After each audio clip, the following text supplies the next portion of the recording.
दोस्तों, बांग्लादेश एक बार फिर से चर्चा में है। और चर्चा में इसलिए नहीं है कि वहाँ पर विवाद हुआ है।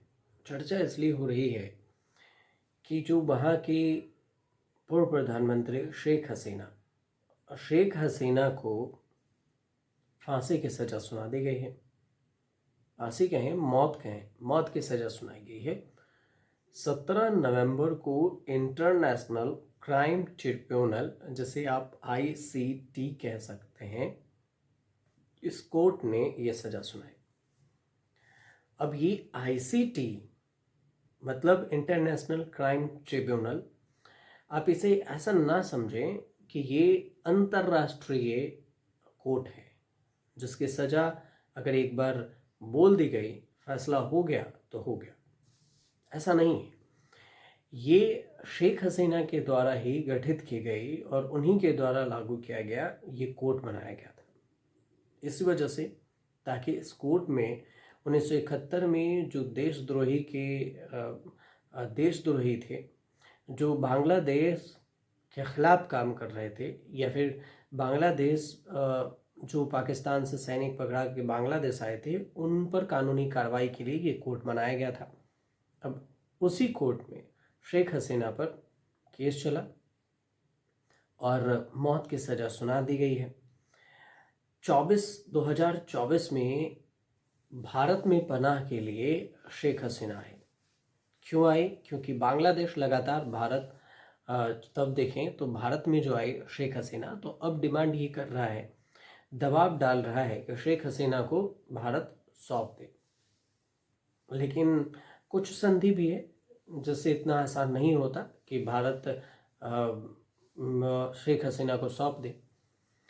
लेकिन बांग्लादेश में जो विवाद हुआ था, उस सत्ता परिवर्तन में शेख हसीना भारत आ गई थी, भागकर, अपना देश छोड़कर। तो अब जो जानकार हैं उसके ये भी कहते हैं कि भारत शेख हसीना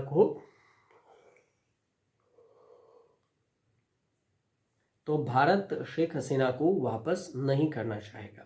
फिर चाहे मोहम्मद यूनुस, जो कि वर्तमान में वहाँ पर प्रधानमंत्री हैं, उससे दुश्मनी ही क्यों ना हो जाए।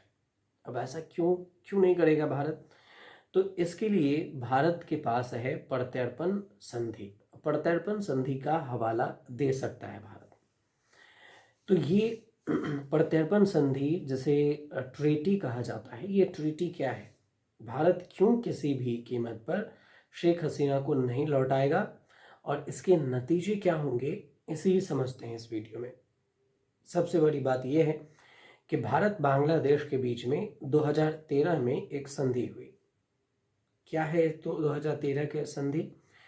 तो 28 जनवरी 2013 को भारत और बांग्लादेश के बीच में प्रत्यर्पण संधि हुई, जो कि फिर 2016 में इसमें संशोधित हुआ, जो कि आज भी पूरी तरह से लागू है। और इसके तहत दोनों देश के जो अपराधी हैं वो एक दूसरे को सौंपेंगे, पहली बात।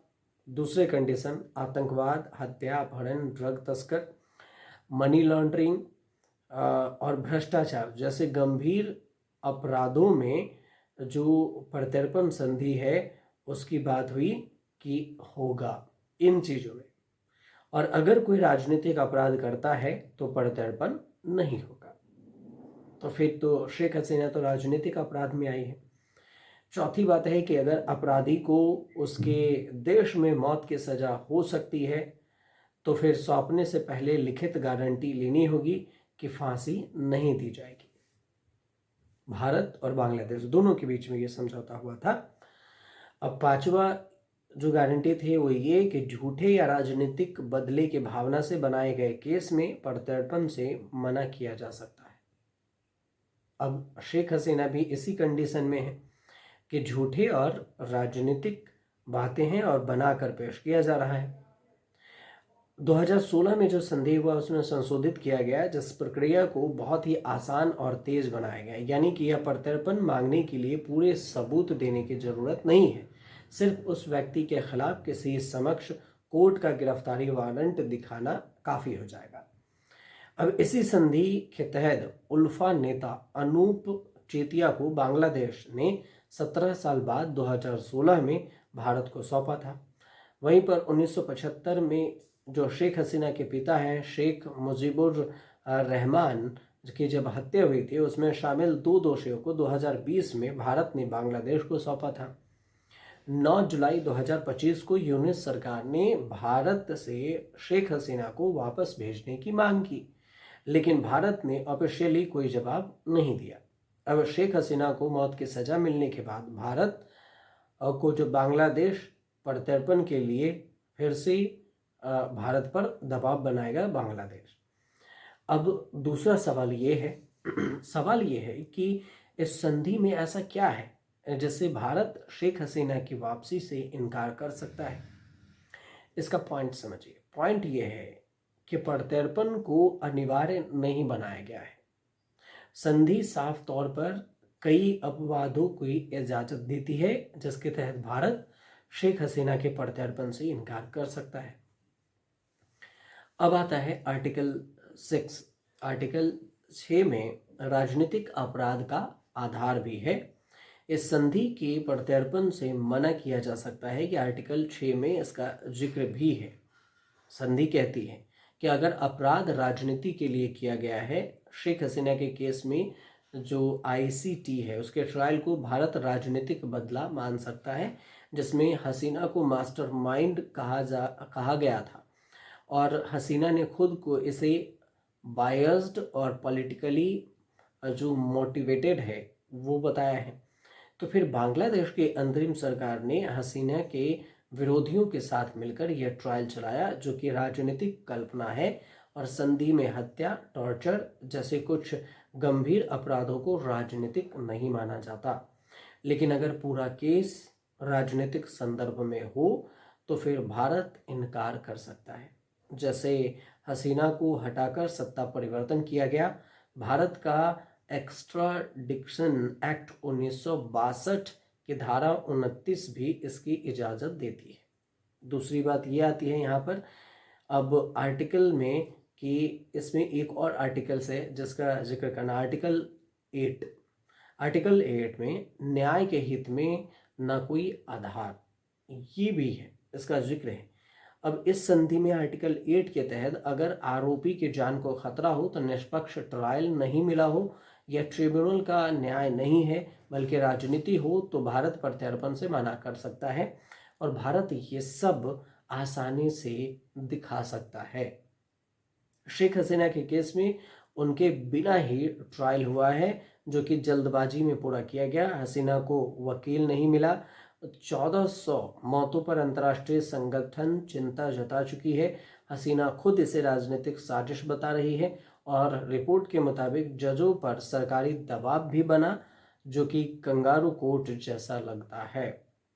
अब भारत इसे अन्यायपूर्ण या दमनकारी मान सकता है और अगर भारत को लगे कि यह ट्रायल सत्ता हथियाने या भारत विरोधी ताकतों का हिस्सा है तो वो इस संधि को वैध नहीं मानेगा और प्रत्यर्पण से इनकार कर सकता है। तीसरा सवाल ये है कि भारत किसी भी कीमत पर शेख हसीना को वापस क्यों नहीं करेगा।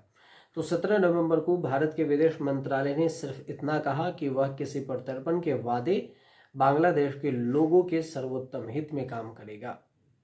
अब यानी भारत किसी भी कीमत पर शेख हसीना को वापस सौंपना नहीं चाहता। इसकी 3 बड़ी वजह हैं, उसको भी समझ लीजिए। पहले तो यह है कि विदेश मामलों के जानकार कहते हैं इस पर कि बांग्लादेश में सत्ता पलट के बाद वहाँ कट्टरपंथी ताकतों का प्रभाव बढ़ा है। पाकिस्तान से हमदर्दी रखते हैं जो शेख हसीना को अगर वहाँ सौंपा गया तो फिर ये एंटी इंडिया सेंटिमेंट होगा जिसका सीधा असर भारत के बॉर्डर इलाकों के शांति स्थिरता पर पड़ेगा। दूसरी बात, शेख हसीना की 15 साल की सरकार ने भारत के साथ गहरे रिश्ते बनाए हैं। नॉर्थ ईस्ट में उग्रवाद जिसे उल्फा NSCN है उसका प्रत्यर्पण, तस्करी और जोरोना और चीन के प्रभाव को सीमित रखना। अगर भारत उन्हें सौंपता है तो बांग्लादेश में अस्थिरता बढ़ेगी और भारत को सीमा सुरक्षा पर नुकसान हो सकता है। तीसरी बात, भारत में सत्ता और विपक्ष दोनों हसीना को समर्थन देते हैं।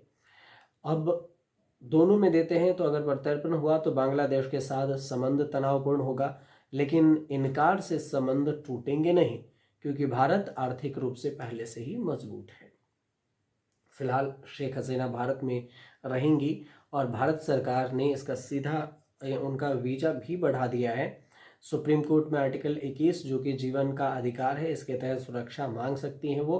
प्रत्यर्पण संधि भारत को डिप्लोमेटिक जो टाइट रूप है उस पर चलने की आज़ादी देता है। प्रत्यर्पण के फायदे कम, नुकसान ज़्यादा हो सकते हैं। शेख हसीना को वापस न करने पर भारत बांग्लादेश में तनाव बढ़ेगा।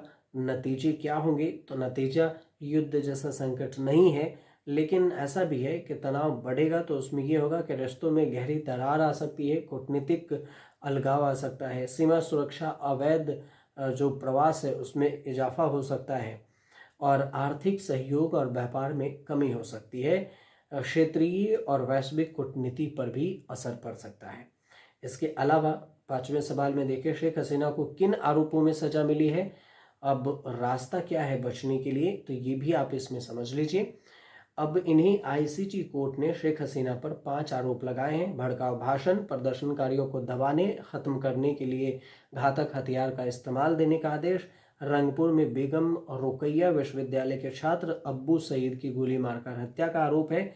ढाका के चंखलपुर क्षेत्र में 6 प्रदर्शनकारियों की गोली मारकर हत्या का आरोप है। अशुलिया में 6 लोगों को जो ज्वलनशील पदार्थ डालकर जान लेने के आरोप है। अब ये भी है, जो डेली स्टार की रिपोर्ट है वो ये कहती है कि शेख हसीना को सभी आरोपों में दोषी ठहराया गया है। 5 अगस्त को चखनर पुल में 6 निहत्थे प्रदर्शनकारियों की हत्या करने के मामले में धारा 4 में मृत्युदंड दी गई है। ट्रिब्यूनल के फैसले को बांग्लादेश की ऊपरी अदालत में चुनौती शेख हसीना दे सकती है।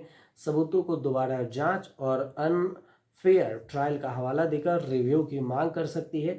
इसके अलावा हसीना भारत या किसी और देश में उनके जान को खतरा है का हवाला देकर शरण या सुरक्षा मांग सकती है और ये उनका एक तरह से पड़ोसी देश से इतने सुरक्षा के लिए राइट्स भी बनता है। तो ये पूरी कहानी थी शेख हसीना को लेकर। आपको अगर आसान भाषा में ये समझ में आई हो तो हमारे चैनल से जुड़िए, सब्सक्राइब कीजिए, शेयर कीजिए, कमेंट कीजिए और बताइए ज़रूर कि आपको वीडियो कैसे लगे।